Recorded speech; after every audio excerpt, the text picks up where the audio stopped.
আমরা দেখতে পাচ্ছি যে বেগম খালেদা জিয়ার যে মরদেহ কফিন সেটি নিয়ে যাওয়া হচ্ছে শহীদ প্রেসিডেন্ট জিয়াউর রহমানের সমাধির ঠিক কাছে এবং সেই সমাধির পাশেই তার কবর প্রস্তুত করা হয়েছে এবং কখনো পিছপা হননি, তিনি এগিয়ে গেছেন। এবং বেগম জিয়া যখন 2015 সালে লন্ডনে গিয়েছিলেন, লন্ডনে গিয়ে তার যে বক্তব্যটি তিনি দিয়েছিলেন, যেটি তার মৃত্যুর পরে সবাই সেটি স্মরণ করছে, সেটি হচ্ছে যে দেশের বাইরে তার কোনো ঠিকানা নেই, বাংলাদেশই তার একমাত্র ঠিকানা এবং এই দেশের মাটি মানুষই তার সব কিছু। এই বক্তব্যগুলোই তিনি দিয়েছেন। দর্শক, আপনারা দেখতে পাচ্ছেন যে বেগম খালেদা জিয়ার মরদেহটি ধীরে ধীরে নিয়ে যাওয়া হচ্ছে সমাধির ঠিক কাছে, অর্থাৎ স্বামী সাবেক প্রেসিডেন্ট জিয়াউর রহমান বীরউত্তম তার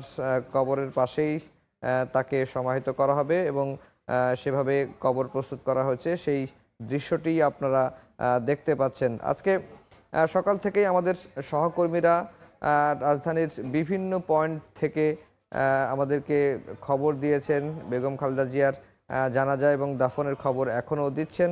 আপনারা দেখতে পাচ্ছেন যে রাষ্ট্রীয় মর্যাদায় বেগম খালেদা জিয়ার দাফন সম্পন্ন করার প্রস্তুতি চলছে। আজকে সকাল 9টার দিকে এভার কেয়ার হাসপাতালের হিমঘর থেকে বেগম খালেদা জিয়ার মরদেহ নিয়ে আসা হয় এবং রাষ্ট্রীয় মর্যাদায় মরদেহটি নিয়ে আসা হয় প্রথমে গুলশানের 2-এ 196 নাম্বার বাসা, যেই বাসায় লন্ডন থেকে 17 বছরের নির্বাসিত জীবন শেষে ফিরেছেন বা সেই বাসায় রয়েছেন বেগম জিয়ার বড় ছেলে তারেক রহমান। সেই বাসায় বেগম জিয়ার মরদেহ নিয়ে যাওয়া হয়। সেখানে শোকাবহ পরিবেশ তৈরি হয় এবং বেগম জিয়ার আত্মীয় স্বজন সে বাসায় শেষ বিদায় জানান। সে সময় সিনিয়র নেতারাও উপস্থিত ছিলেন। সেখানে আমরা দেখেছি যে বিএনপির ভারপ্রাপ্ত চেয়ারম্যান বেগম জিয়ার বড় ছেলে তারেক রহমান মায়ের ঠিক পাশে বসেই, খুব কাছে বসেই মায়ের জন্য দোয়া করছিলেন, কোরআন তেলাওয়াত করছিলেন। সেই বাসায় কিছুক্ষণ থাকার পরে বেগম জিয়ার মরদেহবাহী গাড়িটি আমরা দেখেছি যে গুলশান 2 হয়ে কামাল আতাতুর্ক এভিনিউ হয়ে হয়ে তারপরে হচ্ছে মহাখালী ফ্লাইওভার হয়ে বিজয় সরণি ক্রসিং হয়ে মানিক মিয়া এভিনিউয়ের পশ্চিম প্রান্তে রাখা হয়। সেখানে তার নামাজে জানাজা অনুষ্ঠিত হয়। নামাজে জানাজায় অংশ নেন প্রধান উপদেষ্টা এবং এর বাইরে বিভিন্ন রাজনৈতিক দলের নেতৃবৃন্দও কিন্তু এই জানাজায় অংশ নেন এবং বেগম জিয়াকে শেষ বিদায় জানাতে উপস্থিত হয়েছিলেন বাংলাদেশে নিযুক্ত প্রায় 32টি দেশের রাষ্ট্রদূতরাও কিন্তু বেগম খালেদা জিয়াকে শেষ বিদায় জানাতে উপস্থিত হয়েছিলেন এবং পাকিস্তানের স্পিকার এসেছেন, ভারতের পররাষ্ট্রমন্ত্রী এস জয়শঙ্কর এসেছেন, শ্রীলঙ্কা, নেপাল, ভুটানের পররাষ্ট্রমন্ত্রী ছিলেন, মালদ্বীপের রাষ্ট্রপতির প্রতিনিধিও কিন্তু উপস্থিত হয়েছেন। আপনারা দেখতে পাচ্ছেন যে বেগম খালেদা জিয়াকে দাফনের যে সবশেষ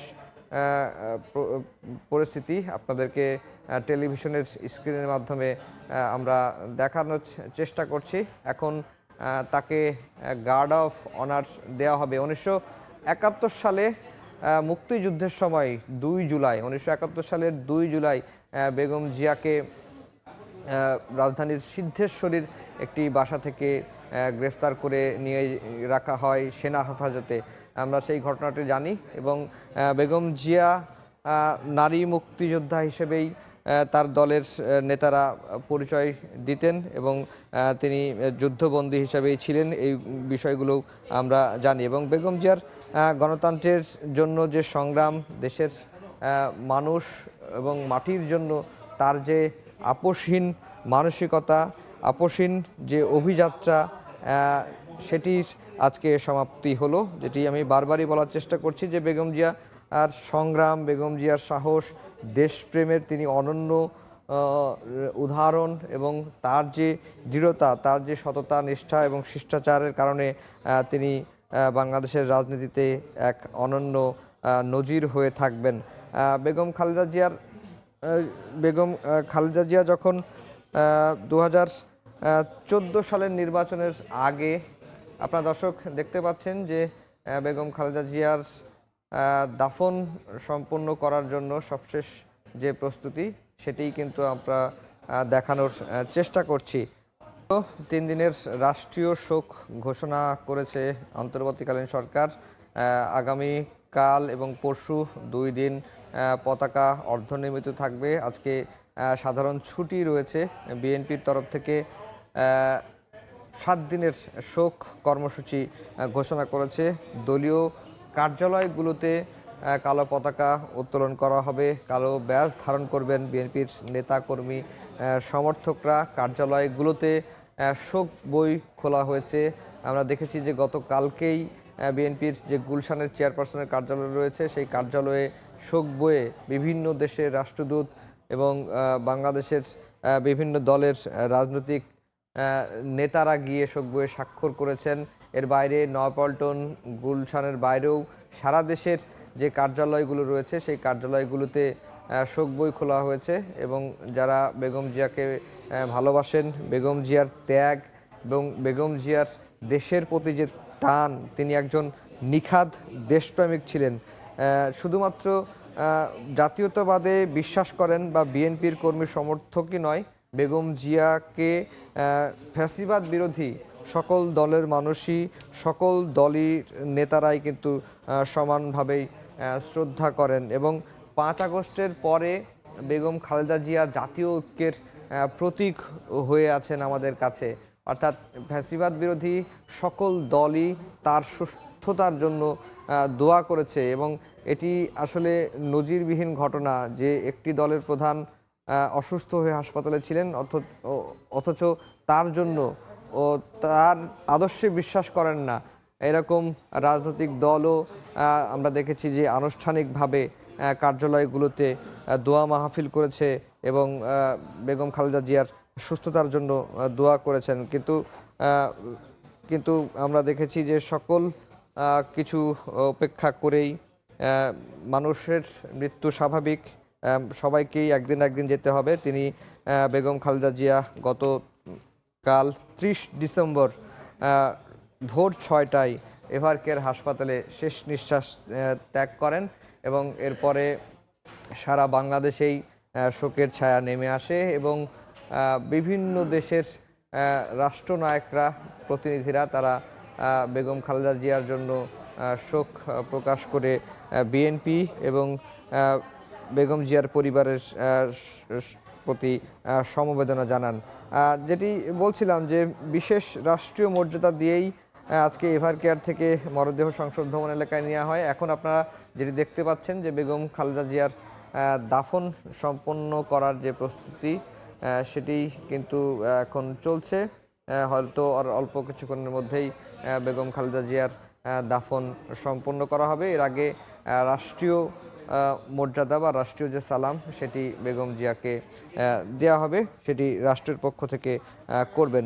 বেগম খালেদা জিয়ার নির্বাচনী ইতিহাস আমি এর আগেও বলেছি যে বেগম খালেদা জিয়া তার জীবদ্দশায় 5টি সংসদ নির্বাচনে অংশগ্রহণ করেন। 5টি সংসদ নির্বাচনের 23টি সংসদীয় আসনে তিনি প্রতিদ্বন্দ্বিতা করেন।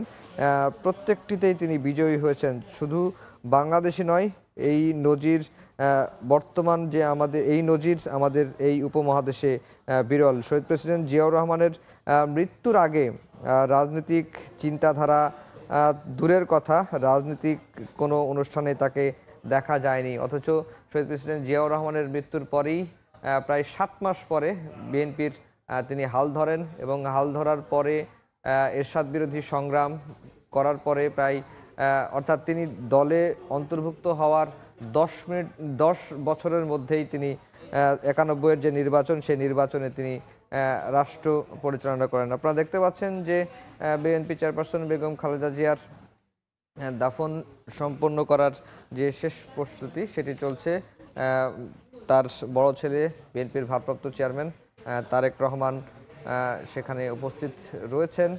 আমরা সেই দৃশ্যটি দেখতে পাচ্ছি। বিএনপির সিনিয়র নেতারাও, স্থায়ী কমিটির যে সদস্য এবং বিএনপির মহাসচিব মির্জা ফখরুল ইসলাম আলমগীর, বিএনপির স্থায়ী কমিটির সদস্য নজরুল ইসলাম খান। একই সঙ্গে আমরা আবার দেখতে পেলাম কিছুক্ষণ আগেই তারেক রহমানের স্ত্রী ডাক্তার জুবাইদা রহমান সহ পরিবারের অন্য সদস্যরাও শহীদ প্রেসিডেন্ট জিয়াউর রহমানের যে মাজার সমাধিস্থল সেখানে কিন্তু উপস্থিত হয়েছেন।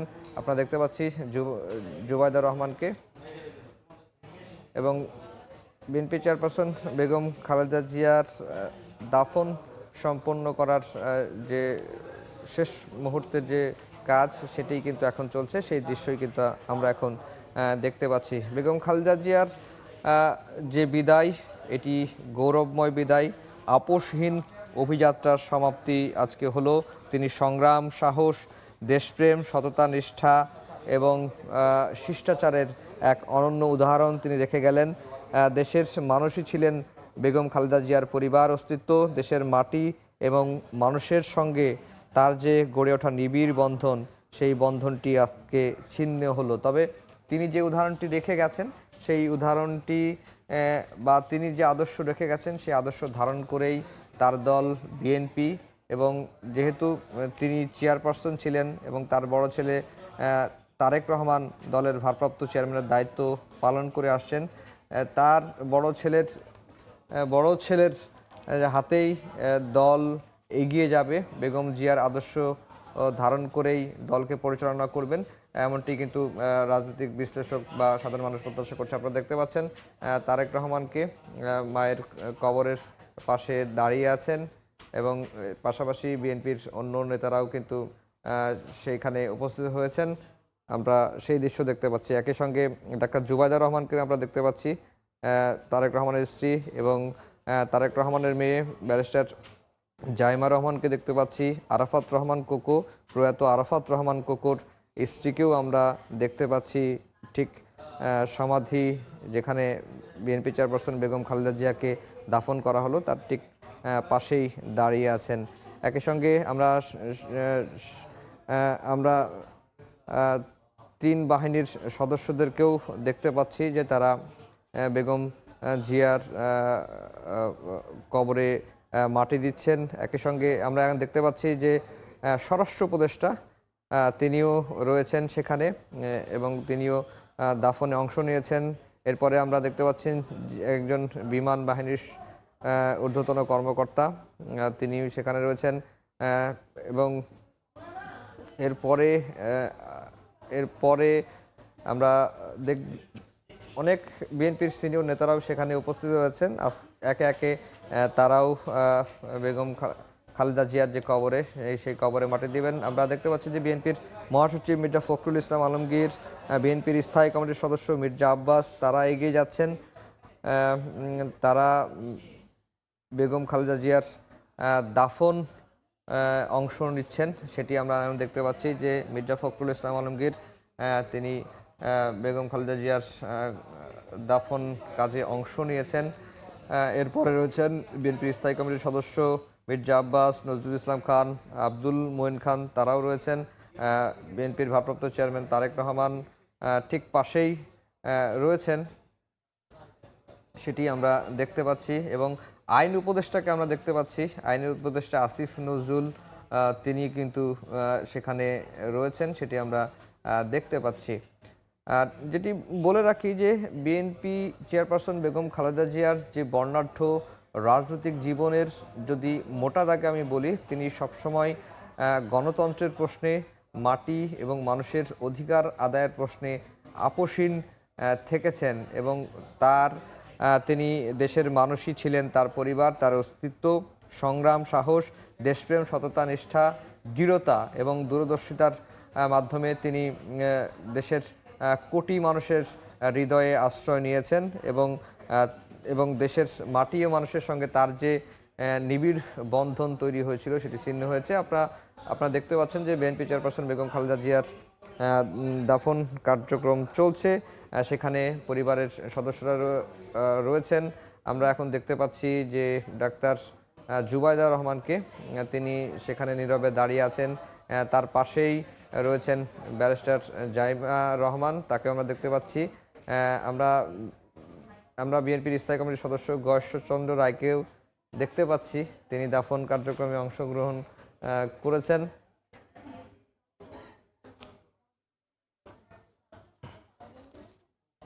বিএনপি চেয়ারপারসন বেগম খালেদা জিয়াকে যেটি আমরা জাতীয় ঐক্যের প্রতীক বলি, তিনি তার পুরোটা জীবনই গণতন্ত্রের জন্য সংগ্রাম করেছেন।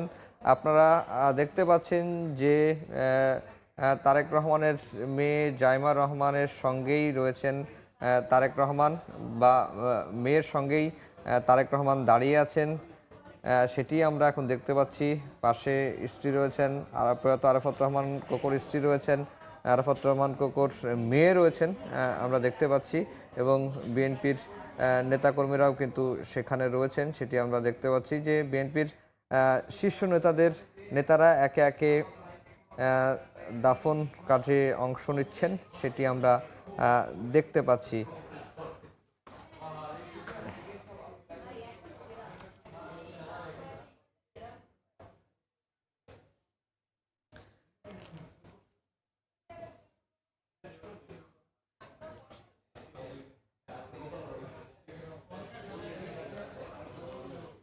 পরিবারের বেগম খালেদা জিয়ার পরিবারের সদস্যরা বেগম খালেদা জিয়ার পাশেই, বেগম খালেদা জিয়ার সমাধির যে দেয়া হলো তার পাশেই কিন্তু রয়েছেন, সেটি আমরা দেখতে পাচ্ছি। এবং একই সঙ্গে আমরা কিছুক্ষণ আগে যে জানাজার নামাজ হয়েছে, সেই জানাজার নামাজের চত্বর যেটি খালি হয়ে গেছে, সেটি আমরা চিত্রটি দেখালাম।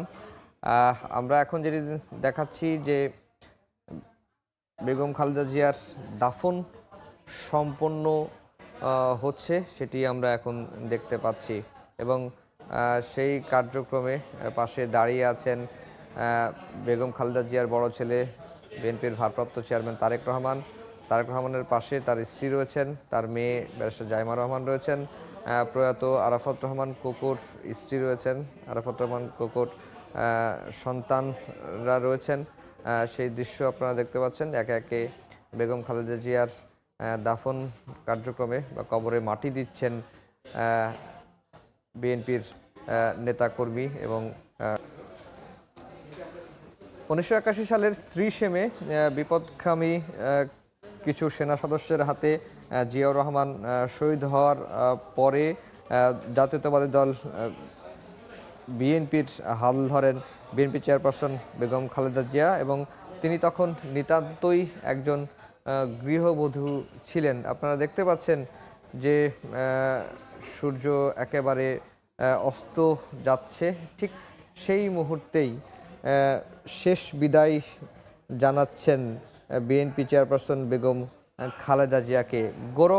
গৌরবময় এই বিদায়ের দিন, লাখ লাখ মানুষের ভালোবাসা, লাখ লাখ মানুষের অশ্রুসিক্ত যে বিদায়, সেই বিদায়টিই কিন্তু বিএনপি চেয়ারপারসন, সাবেক প্রধানমন্ত্রী, বাংলাদেশের প্রথম নারী প্রধানমন্ত্রী বেগম খালেদা জিয়াকে আজকে দিলেন দেশের মানুষ। এবং বেগম খালেদা জিয়ার জানাজাকে ঘিরে দেখেছি যে পৃথিবীর ইতিহাস বলবো না, বাংলাদেশের ইতিহাসে একটি অবিস্মরণীয় জানাজার নামাজ অনুষ্ঠিত হয়েছে। এত মানুষের সমাগম অন্য কোনো জানাজায় হয়েছে কিনা সেটি আসলে ইতিহাসই বিশ্লেষণ করবে। তার জানাজার নামাজটি আমরা দেখেছি যে যেখানে পেরেছেন সেখানে দাঁড়িয়েই বেগম খালেদা জিয়ার নামাজে জানাজায় অংশগ্রহণ করেছেন। মানিক মিয়া এভিনিউর যে মূল জানাজার স্পট, সেখান থেকে তার আশেপাশের কয়েক কিলোমিটার এলাকা জুড়েই কিন্তু জানাজার নামাজ অনুষ্ঠিত হয়েছে। এদিকে আমি যদি বলি যে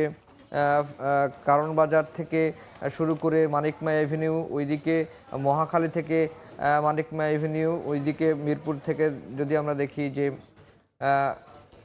আইডিবি ভবনের সামনে থেকে একেবারে বিজয় সরণি পর্যন্ত রাস্তায় দাঁড়িয়ে মানুষ যে যেখানে পেরেছেন জানাজার নামাজে অংশ নিয়েছেন। এর বাইরে ওইদিকে শ্যামলী থেকে শুরু করে মানিক মিয়া এভিনিউ, আবার মিরপুর যে রোড চলে গেছে নিউ মার্কেটের ওইদিকে আমরা দেখেছি যে সায়েন্স ল্যাব থেকে এদিকে যে যেখানে পেরেছেন সেখানে দাঁড়িয়েই বেগম খালেদা জিয়ার জন্য দোয়া করেছেন, বেগম খালেদা জিয়ার নামাজে জানাজায় অংশগ্রহণ করেছেন।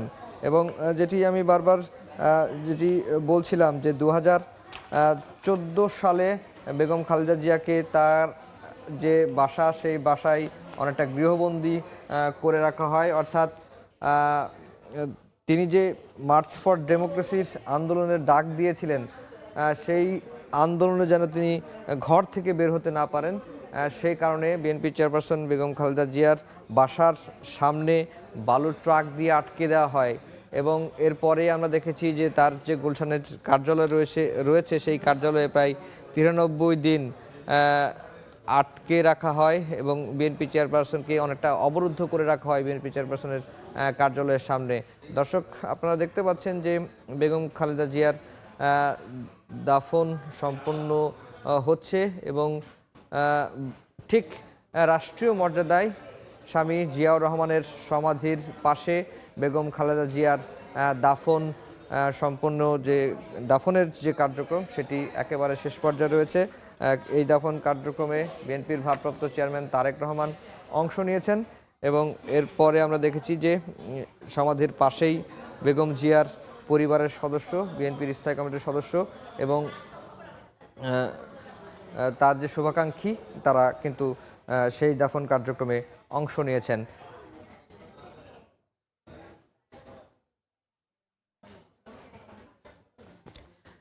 বিএনপি চেয়ারপারসন সবার আগে দেশকে ভালোবাসতেন, দেশের মানুষকে ভালোবাসতেন, দেশের স্বাধীনতা সার্বভৌমত্বের প্রশ্নে তিনি কখনো আপোষ করেননি, অর্থাৎ তার আপোষহীন যে মানসিকতা, এবং তিনি কখনো প্রতিশোধ পরায়ণ হতেন না, পরমত সহিষ্ণু আচরণ তিনি করতেন। এবং তার সবচেয়ে বড় যে গুণটি ছিল, তিনি কথা কম বলতেন, শুনতেন বেশি। এবং তার যে শিষ্টাচার, তার যে সততা, তার যে নিষ্ঠা, সেটি এক অনন্য উদাহরণ হয়ে থাকলো বাংলাদেশের রাজনীতির ইতিহাসে। তাকে এই জাতীয়তাবাদীর আন্দোলন করতে গিয়ে, গণতন্ত্র প্রতিষ্ঠার আন্দোলন করতে গিয়ে, মাটি এবং মানুষের আন্দোলন করতে গিয়ে তাকে জেলে যেতে হয়েছে। তার যে চলার পথ, সেই পথটি কখনোই তার চলার পথটি কখনোই মসৃণ ছিল না। এবং তাকে এই শেখ হাসিনার বিরুদ্ধে আন্দোলন করতে গিয়ে বা গণতন্ত্রের পক্ষে আন্দোলন করতে গিয়ে তার ছোট ছেলেকে হারাতে হয়েছে দীর্ঘদিন ধরে, অর্থাৎ 17 বছর। তার বড় ছেলে বিএনপির ভারপ্রাপ্ত চেয়ারম্যান তারেক রহমানকে লন্ডনে নির্বাসিত জীবন কাটাতে হয়েছে। এবং তিনি যখন দেশে কারাবন্দী অবস্থায় ছিলেন এবং তিনি যখন অসুস্থ অবস্থায় ছিলেন, তখন তিনি হাসপাতাল থেকেই একাই নিজের সঙ্গে, নিজের জীবনের সঙ্গে এবং রাজনীতি পরিচালনায় তিনি ভূমিকা রেখেছেন।